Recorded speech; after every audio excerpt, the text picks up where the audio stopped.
That's everything. That's everything. I love the kind of, I always call it like comedy volleyball, where you're sitting in a group. To me, this is the highest. This is my religion. Yeah. To sit in a group, and now you say, and now he says, and then she says, and it builds and builds and builds. To me, that is total ecstasy. And yes.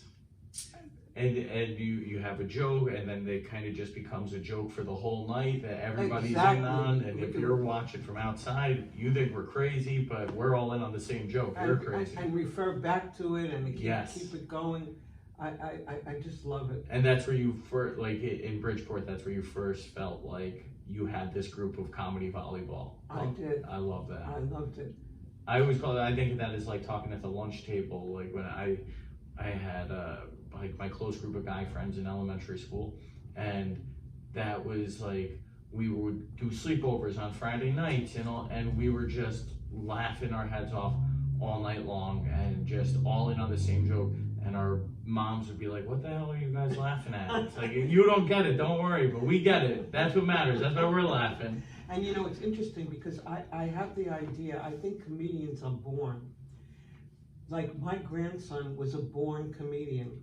Okay. And he used to take, when he was little, he'd take the little Spider-Man and a little doll he had of it and reach out at a red light to the truck drivers and hold it up like to see if he could engage them. Yeah. And he was little and he'd say, Mom, close the window, they don't want to. If he couldn't engage them. But it was fantastic, and wow. I had him come on stage with me when he was little. Wow! And the two of us, one time, this is not about school though. Yeah, go ahead. One time, I used to perform at Cornelia Street Cafe, and they had it was called Monologues and Madness, and at the beginning it wasn't all comedians, and at the beginning of each show, the MC woman would say, when you come up to do your bit, don't explain it, don't introduce it, because, and then the audience would all say, because we don't care.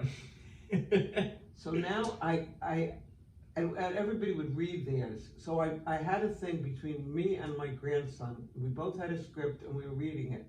Now at some point I lose my place. And I say out loud, oh no, I lost my place. I said, I don't know if I should start from here or here. He said, don't start from here. And this kid was listening to this an hour ago. Right. Don't start from here all the way back there because the audience, they don't care. What a callback. And I said, to me, that was like the epitome of a comedian. You take something like an ace card, you hold it in your pocket, right. You don't put it out until the exact right time, and then that's it. The patience, right? My boyfriend Vinny used to say, Taffy, when we're in a group at a party and everything, you're not even paying that much attention. You're only waiting for the CO, comic opportunity, where that could fit in. Oh, God. I love that. Yeah, I love that. Yeah. And, you know, people, I say, after the pandemic, when the comedy clubs were closed, it was devastating. Right. Not only did I lose my boyfriend, but here, my outlet for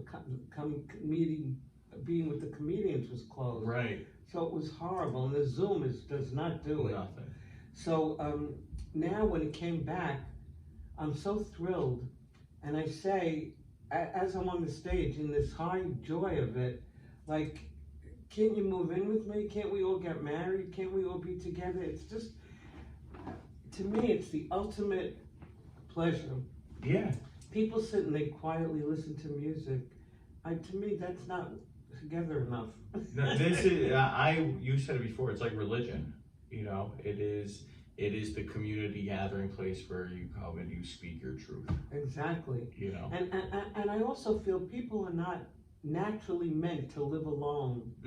I think we're meant to be in tribes. Right. And when you're in a comedy thing, it depends. I mean, some of them, people are very alienated, and the comics just look at their phone and don't pay attention to anybody else. Right. But when you're in a room where you're together with each other, You're locked in together, and people yell out stuff, and you can all be together, it's just heaven. Well, that's kind of like the ultimate form of the comedy volleyball, right there. Exactly. When you can get a good room and you're all in on the joke. It's like I'm deciding the joke, but we're all in on it. Exactly. I love it. I love it. Let's jump back here. So